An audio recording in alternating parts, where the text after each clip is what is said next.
Au cœur de la nuit montpelliéraine, l'alcool commence à faire son effet. Yvan doit en permanence résoudre des conflits entre les fêtards et méchés. Qui lui? C'est eux en blanc, ils l'ont tapé. L'agresseur présumé est tout de suite arrêté. S'il vous plaît, on s'est agressé. Jeune homme, Et mon... qui c'est qui vous a frappé, monsieur? Le monsieur en blanc. En blanc, oui. Vous voulez faire? Est-ce que vous voulez déposer plainte? Est-ce que vous voulez... Non, il n'y a pas de plainte. Il n'y a rien du tout. D'accord. Non, c'est bon.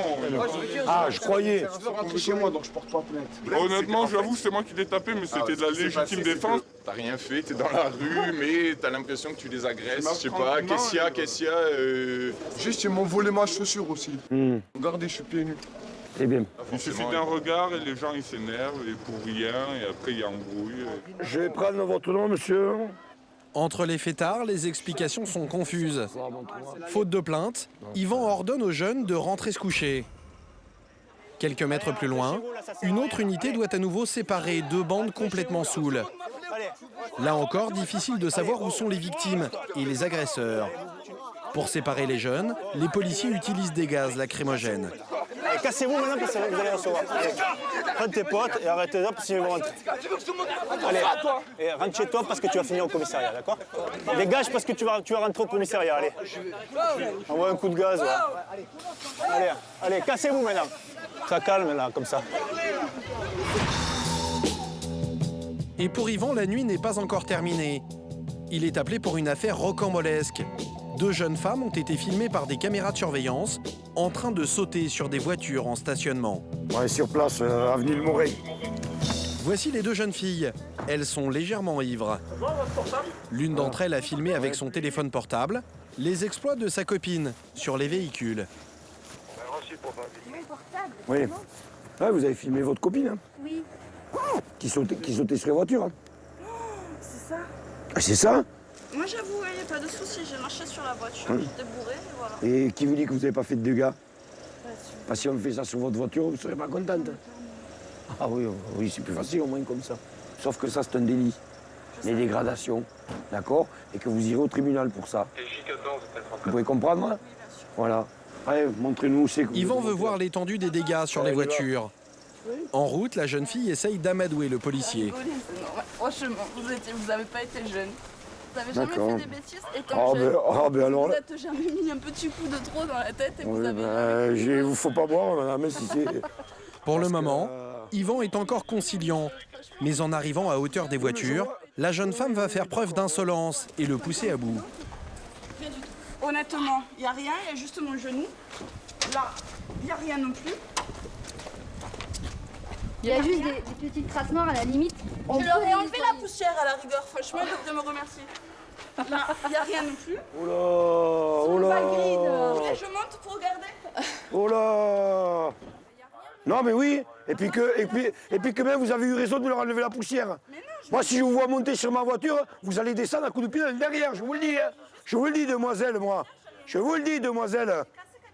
Vous devriez changer de comportement. Est-ce que je casse quelque chose? Que vous ayez bu ou pas, vous devriez changer de comportement. L'attitude désinvolte des deux filles a le don d'agacer Yvan. Vous voulez voir la vidéo?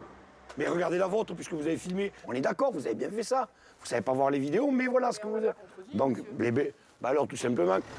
En scrutant les carrosseries, Yvan et son collègue se rendent compte que les acrobaties de la fille n'ont pas fait de dégâts. Rien. Hein. Enfin, même si elle mériterait de nous suivre, bon, il n'y a pas grand-chose. Ils décident de passer l'éponge après avoir pris leur identité. Et écoutez ce que je vais vous dire. Je ne vais pas non plus vous embêter, je vais vous laisser rentrer chez vous pour que votre soirée se termine bien. Mais arrêtez d'avoir ce comportement-là, d'accord? Ces conneries-là, quand on a bu, il faut essayer de ne pas les faire, hein, d'accord? Pour Yvan, ces petits incidents sont autant de respiration pour oublier des nuits plus violentes. Résultat des courses, on les laisse repartir, elles vont aller au lit. Hein. Elles ont besoin de se reposer de toute manière. Dans les petites ruelles de la vieille ville, les groupes de fêtards deviennent des proies faciles pour les délinquants et les marginaux qui sombrent dans un autre phénomène, les violences crapuleuses. En quelques minutes, Les policiers sont alors confrontés à des agressions en cascade. C'est ce qui s'est passé sous l'œil des caméras de surveillance de la police quelques jours plus tôt. 2h10 du matin, un petit groupe d'amis discute sur cette place quand une bande d'individus leur demande des cigarettes.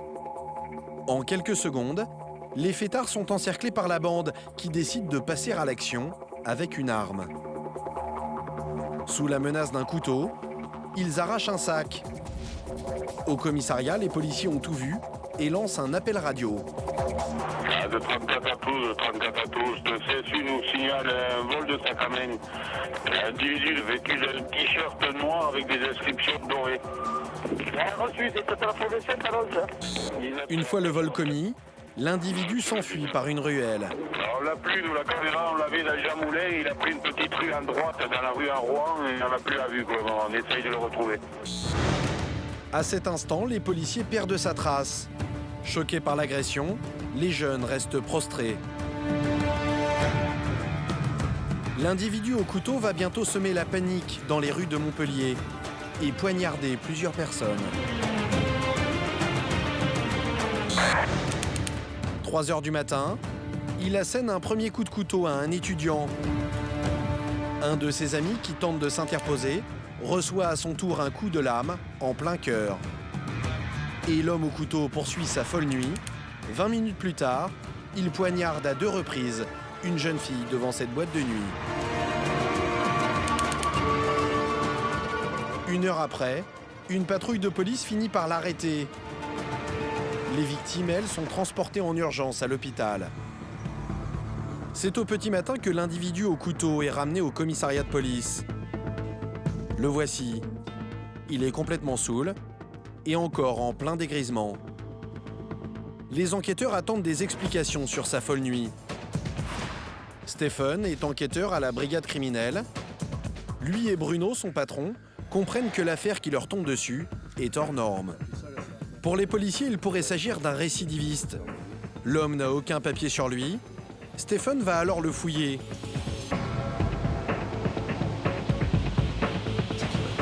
Il retrouve un téléphone portable, quelques cartes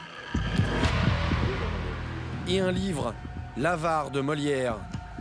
Des objets probablement volés à d'autres victimes. Mais dans le sac, Stephen met aussi la main sur plusieurs documents administratifs en lambeaux. Centre hospitalier de Saint-Denis. Admission.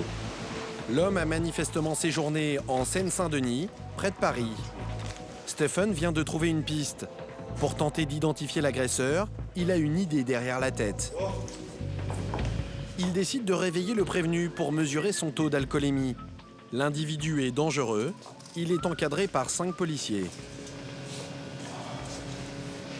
Essayez de souffler un tout petit peu plus fort. Que ça soit moins. Ce qui intéresse surtout Stephen, ce sont les tatouages du prévenu. L'homme est tatoué sur le bras, le cou, et il a même une larme à l'œil. Stephen profite de l'éthylotest pour détailler chaque dessin. Il remonte aussitôt pour étudier le fichier des criminels de Seine-Saint-Denis. Il a son coup là? Non, c'est le même. Et quelques minutes plus tard, il marque un point. Sur un des fichiers, il retrouve exactement les mêmes tatouages au bras et au cou. Les policiers découvrent que le poignardeur n'en est pas à son coup d'essai. Plus aucun doute, ils ont bien affaire à un multirécidiviste. Il a tout le palmarès de vol à main armée, d'usage d'atteinte à la vie, de stup, d'extorsion de fonds. Les policiers ont identifié l'individu, mais ils cherchent maintenant un témoin direct de l'agression qui pourrait reconnaître l'homme au tatouage. Au commissariat, cette étudiante de 24 ans vient d'arriver. Elle a vu l'agresseur de très près. Sur ces images, on la voit en train de se faire arracher son sac par l'individu qui l'a menacé avec un couteau. Ils étaient 3 à nous avoir demandé des cigarettes. Ensuite, il y en a 2 autres qui sont arrivés. Je ne sais pas s'ils se connaissaient, je ne sais pas s'ils avaient organisé la chose ou pas. On n'a pas compris, ça arrivait très vite. Et là, il y en a d'autres qui sont arrivés. Et Ils nous ont demandé si on n'avait pas de la bœuf, on n'avait pas de bœuf. Ils nous ont répété ça plusieurs fois et ils ont commencé à s'énerver. Et ensuite, ils sont venus vers moi et il a tiré mon sac et il a sorti un couteau et il me l'a mis là. Et il m'a dit tu lâches ça maintenant. Et il a mis le couteau sur la gorge d'une amie à moi et on leur a tout lâché. Et là, je me suis mise à pleurer, j'ai crié qu'ils étaient infâmes et odieux. Quand on est parti, on a appelé les policiers. Malgré sa peur, l'étudiante a enregistré un détail dont elle se souvient parfaitement. J'ai relevé une chose très distincte, c'est qu'il avait un tatouage, une espèce de goutte là. Je ne sais pas exactement ce que c'était, mais un tatouage en tout cas. Une larme à l'œil. Bon, ouais, quelque chose qui ressemblait à ça. Pour la seconde fois, ce tatouage d'une larme à l'œil confirme l'implication de l'individu dans l'agression. Les enquêteurs avancent, mais il leur manque un élément essentiel, le couteau avec lequel l'homme a poignardé ses 3 victimes. Ils espèrent y retrouver les empreintes de l'agresseur. L'arme va peut-être parler. L'affaire est grave et plusieurs enquêteurs sont mobilisés.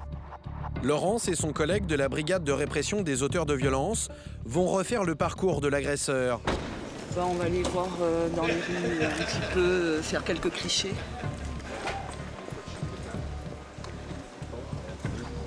On cherche une lame, un couteau, quelque chose, si on peut trouver, mais ce qui m'étonnerait fort. S'ils parviennent à le trouver, ils pourraient attribuer définitivement les 3 agressions au suspect et boucler le dossier. Ça c'est le sang. Ouais, le gamin était là-dessus. Bouche d'égout, pelouse, arbustes, les policiers écument les moindres recoins.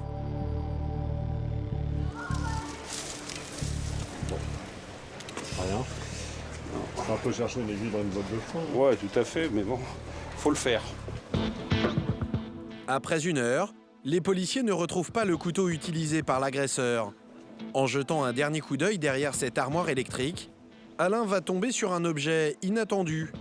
Une carte de crédit, sans doute dérobée. Ah, c'est pas mal ça. Une carte bleue volée, tu penses? Bah oui, qu'est-ce que ce soit. Plein de conneries, mais il n'y a pas de couteau.